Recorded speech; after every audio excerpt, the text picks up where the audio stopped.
त्रिया चरित्र जाने नहीं कोई, खसम मारकर सती होई। यह कहावत कोई ऐसे ही नहीं बनी है, इसके पीछे एक लंबी कहानी है।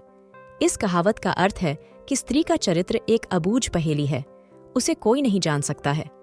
वह जलेबी की तरह जटिल व्यक्तित्व की स्वामिनी है, जो कुलटा होते हुए भी सती सावित्री दिखने का प्रयास करती है। वह अपने पति को मारकर सती होने का स्वांग रच लेती है, पर ऐसा चरित्र समस्त स्त्रियों का हो, यह जरूरी नहीं है। कुछ स्त्रियां ही ऐसे चरित्र की मालकिन होती हैं, समस्त नहीं। आओ आज एक कहानी सुनते हैं कि यह कहावत कैसे बनी। पंपापुर नामक एक राज्य था, जहां पर विलास राय नामक राजा राज्य करता था। राजा का जैसा नाम वैसे ही उसके गुण थे, अर्थात वह एक विलासी राजा था। पूरे राज्य में स्वच्छंदता का बोलबाला था। न केवल पुरुषों अपितु स्त्रियों का भी हद दर्जे तक चारित्रिक पतन हो गया था। विवाहेतर संबंध कायम करना एक आम बात थी उस राज्य में। उस राज्य में सुधर्मा नामक एक लकड़हारा रहता था। उसकी पत्नी का नाम सुलक्षणा था। सुधर्मा सुबह सुबह लकड़ी काटने वन में चला जाया करता था और देर शाम तक वापस लौटता था। दिन भर घर में सुलक्षणा अकेली रहती थी और बोर होती थी। सुलक्षणा अतीव सुंदर स्त्री थी और आत्ममुग्धा नायिका की तरह अपने रूप यौवन को आईने में देख देखकर हर्षित होती रहती थी। शाम को सुधर्मा थका हारा आता था और खाना खाकर जल्दी ही सो जाया करता था। सुलक्षणा घर का काम निपटाकर और सज संवर कर जब तक सेज पर आती थी, तब तक सुधर्मा खर्राटों की दुनिया में सैर करने चला जाता था। बेचारी सुलक्षणा मन मसोस कर सेज पर तड़पती रह जाती थी। उसका अतृप्त यौवन खून के आंसू रोने लगता था। घर गृहस्थी का सारा सामान सुलक्षणा ही लाती थी। एक दिन सेठ कहीं गया हुआ था और उसकी दुकान पर उसका नौजवान पुत्र चिंतामणि बैठा था। वह सुंदर तथा बलिष्ठ था। सुलक्षणा उसकी जवानी पर फिदा हो गई। सेठ के बेटे चिंतामणि ने भी सुलक्षणा जैसी सुंदर और सुडौल स्त्री पहली बार देखी थी, इसलिए वह भी सुलक्षणा की ओर आकर्षित हो गया। दो जवां प्यासे दिल मिल गए तो अब बदन मिलना भी आवश्यक हो गया था। चिंतामणि ने एक मिलन स्थल भी खोज लिया था। सुलक्षणा रोजाना सुधर्मा के सो जाने पर चिंतामणि से मिलने जाने लगी और वह सुबह होने से पहले वापस आ जाती थी। सुलक्षणा और चिंतामणि की रंगरेलियां बेरोक टोक चलने लगी। एक दिन सुधर्मा जंगल में लकड़ी काटने गया तो उसने देखा कि एक साधु बेहोश पड़ा है। सुधर्मा ने उस साधु पर ठंडे जल के कुछ छींटे मारे तो साधु ने आंखें खोल दी। सुधर्मा ने साधु को बैठाया और ठंडा जल पिलाया तो उसमें कुछ जान आई। थोड़ी देर बाद उसे खाना भी खिलाया तो उसके बदन में थोड़ी ताजगी आ गई और वह चहलकदमी करने लग गया। सुधर्मा ने उस साधु से आग्रह किया कि कुछ दिन वह उसका आतिथ्य स्वीकार करे। सुधर्मा के आग्रह को साधु महाराज टाल नहीं सके और शाम को वे साधु महाराज सुधर्मा के साथ उसके घर आ गए। साधु को देखकर सुलक्षणा के तन बदन में आग लग गई। उसे लगा कि अब उसकी चोरी पकड़ी जा सकती है, इसलिए वह साधु को घर में नहीं रखने की जिद पर अड़ गई। सुधर्मा ने उसके सामने समर्पण करते हुए कह दिया कि साधु महाराज बस 1-2 दिन ही रहेंगे। इस पर सुलक्षणा राजी हो गई। रात में सबने खाना खाया और साधु के लिए आंगन में चारपाई बिछा दी। सुधर्मा खाना खाने के तुरंत बाद ही सो गया था, लेकिन सुलक्षणा की आंखों में नींद कहाँ थी। वहां तो चिंतामणि की सूरत बसी हुई थी। उसका मन उड़कर चिंतामणि के पास चला गया था, मगर बदन तो सुधर्मा के घर में ही पड़ा था। यौवन को मन से ज्यादा तन की जरूरत होती है। सुलक्षणा को अपना बदन जलता हुआ महसूस होने लगा। उस आग बुझाने के लिए उसे चिंतामणि के सागर की आवश्यकता थी। सुलक्षणा उठी और उसने देखा कि सुधर्मा खर्राटे ले रहा है। तब वह साधु के पास गई। साधु भी चुपचाप लेटा था। सुलक्षणा ने उसे सोता हुआ जाना और फिर वह बन संवर कर चिंतामणि से मिलने के लिए चल दी।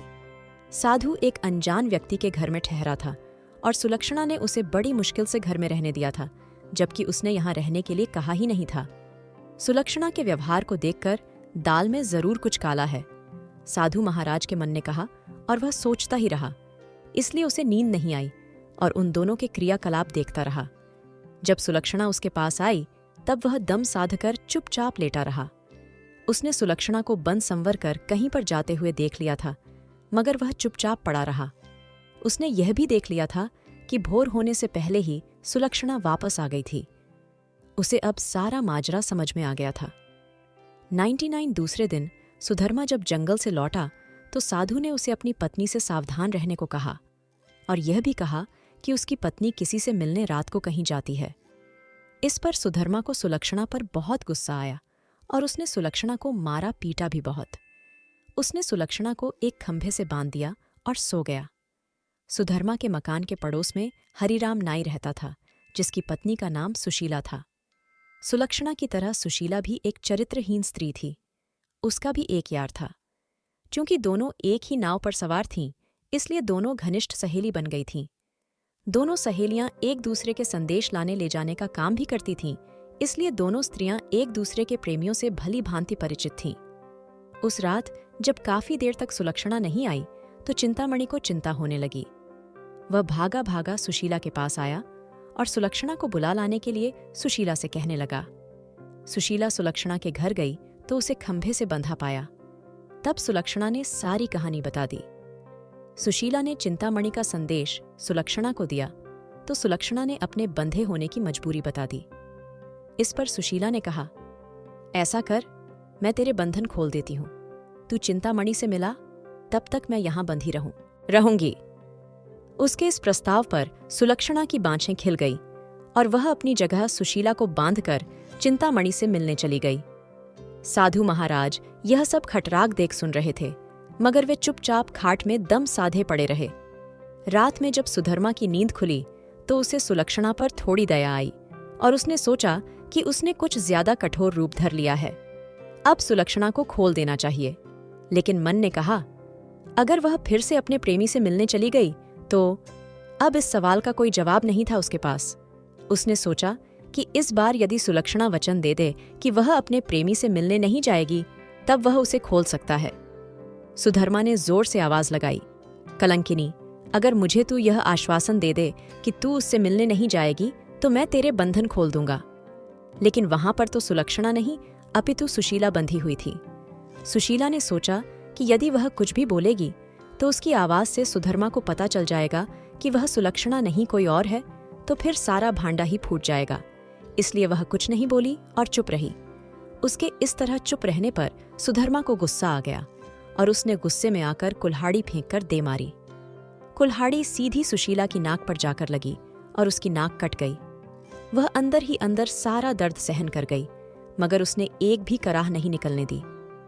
कुल्हाड़ी फेंककर मारने से सुधर्मा का गुस्सा थोड़ा ठंडा हो गया और वह सो गया। उधर सुलक्षणा आज जल्दी ही वापस आ गई और जल्दी जल्दी सुशीला के बंधन खोल डाले। तब सुशीला ने अपनी कटी हुई नाक दिखाई और सारा वाकया सुना डाला। सुलक्षणा यह देखकर और सुनकर कांप उठी, मगर अब क्या हो सकता है। सुशीला अपने घर को चली गई और सुलक्षणा फिर से उसी खंभे से बंधी खड़ी हो गई। साधु बाबा चारपाई पर पड़े पड़े यह सारा त्रिया चरित्र देख रहे थे। थोड़ी देर बाद जब सुधर्मा की नींद खुली तो उसने अपनी पत्नी सुलक्षणा से फिर कहा, देख, तू अब भी मुझसे सच सच कह दे और मुझे यह वचन दे दे कि तू फिर कभी उससे मिलने नहीं जाएगी तो ठीक रहेगा। नहीं तो जिस प्रकार मैंने तेरी नाक काटी है, अब तेरे दोनों कान भी काट दूंगा। फिर तू नकटी और बूची हो जाएगी, तब तेरा घर से निकलना ही मुश्किल हो जाएगा। इन शब्दों को सुनकर सुलक्षणा के षड्यंत्रकारी दिमाग में एक युक्ति सूझी। उसे पता था कि नाक उसकी नहीं सुशीला की कटी है और इस बात का पता सुधर्मा को नहीं है। इस नासमझी का फायदा उठाना चाहिए। तब उसने त्रिया चरित्र दिखलाते हुए नाटक करना शुरू कर दिया और जोर जोर से रोना शुरू कर दिया। रोते रोते बोली, तुम मर्द लोग बड़े बेरहम होते हो। अपनी पत्नी पर झूठा इल्जाम लगाकर उसकी नाक काट देते हो। मैं कोई कुलटा स्त्री नहीं हूं, जैसा कि तुमने मुझ पर आरोप लगाया था। मैं एक पतिव्रता स्त्री हूं और मैं आज तुम्हें यह सिद्ध करके दिखा दूंगी कि मैं कितनी सती, नेक और पतिव्रता हूं। ऐसा कहकर उसने आसमान की ओर देखा और भगवान को संबोधित करते हुए बोली, हे प्रभु, हे माता गौरी, हे समस्त देवी देवताओं, हे दसों दिशाओं, आप सभी मेरी बात ध्यान से सुनो और मेरे साथ न्याय करो। मैं यदि तन मन और वचन से एक पतिव्रता और सती स्त्री हूं, तो मेरे पति ने मुझ पर बदचलन होने का आरोप लगाकर जो मेरी नाक काटी है, वह नाक फिर से जुड़ जाए और एक पतिव्रता स्त्री क्या होती है यह पूरे जग को पता चल जाए। और वह ओम नमो भगवते वासुदेवाय नम का जाप करने लगी। सुधर्मा यह सब देख और सुन रहा था। अभी 3-4 बार ही मंत्र का जाप हुआ था कि सुलक्षणा चीख पड़ी, मेरी नाक जुड़ गई। मेरी नाक पहले जैसी हो गई। हे भगवान, तेरा लाख लाख शुक्र है जो तूने एक पतिव्रता स्त्री की लाज रख ली और मुझ पर बदचलन होने का झूठा आरोप जो मेरे पति ने लगाया था उसे खारिज कर दिया। मैं आपका यह उपकार जिंदगी भर नहीं भूलूंगी, भगवान। और उसने नीचे धरती पर झुककर भगवान को प्रणाम किया। तब तक सुबह हो गई थी। सुधर्मा को उसकी बातों पर विश्वास नहीं हुआ, इसलिए वह उसके पास गया और उसकी नाक को छूकर देखा। वह पहले जैसी ही थी। वह सुलक्षणा को आश्चर्य से देखता ही रह गया और अपनी गलती पर पछताने लगा। उधर सुशीला ने अपने चेहरे पर एक कपड़ा इस तरह लगा लिया कि नाक दिखाई नहीं दे। सुबह होने पर नाई हरिराम अपनी दुकान जाने लगा तो उसने अपनी पेटी संभाली। उसमें एक बड़ा वाला उस्तरा नहीं था। उसने सुशीला से कहा कि बड़ा वाला उस्तरा ला दे।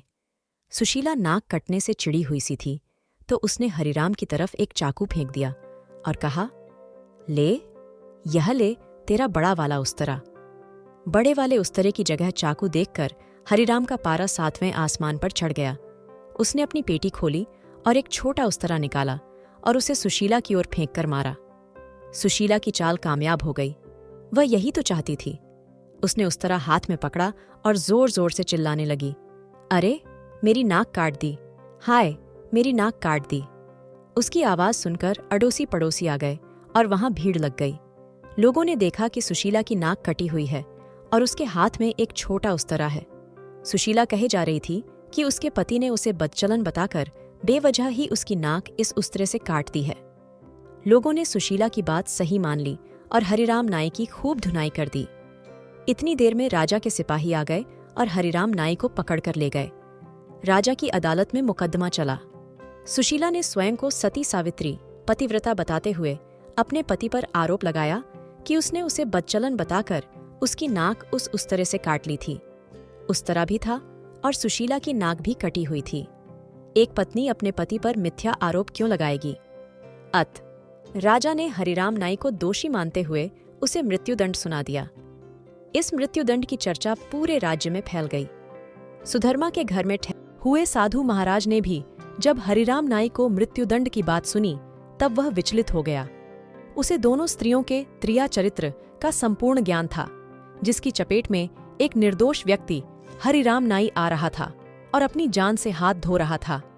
तब वह राजा के पास गया और संपूर्ण घटनाक्रम राजा को कह सुनाया। राजा ने सुधर्मा और सुलक्षणा को दरबार में बुलवाया और कड़क कर सारी बातें सच सच बताने के लिए कहा। तब सुलक्षणा और सुशीला ने सारी बातें सच सच बता दी और अपने स्वांग को भी बता दिया। अब मामला पूरी तरह से साफ हो चुका था। दोनों स्त्रियों का अपराध सामने आ गया था और हरिराम नाई निर्दोष सिद्ध हो गया था। इस षड्यंत्र के लिए दोनों कुल्लटाओं को भीषण दंड दिया जाना था, लेकिन स्त्री, बालक और साधु को मृत्युदंड नहीं दिया जा सकता है।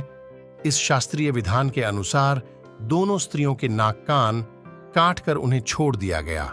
इस पूरे वृतांत को देखकर साधु महाराज बोल पड़े, त्रिया चरित्र जाने नहीं कोई, खसम मारकर सती हुई।